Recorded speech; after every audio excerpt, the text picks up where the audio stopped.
What confession has someone told you while intoxicated? My ex in college told me once when he was blackout drunk that a few years prior, him and a bunch of other kids broke into a house to have a party. The family that lived there was on vacation or something and were all gone.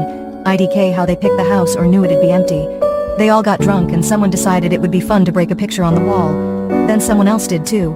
Eventually, it devolved into them all destroying the house.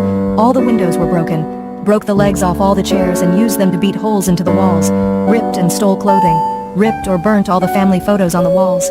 I remember him crying and saying that they ruined those people's lives, and there's no way to make it right.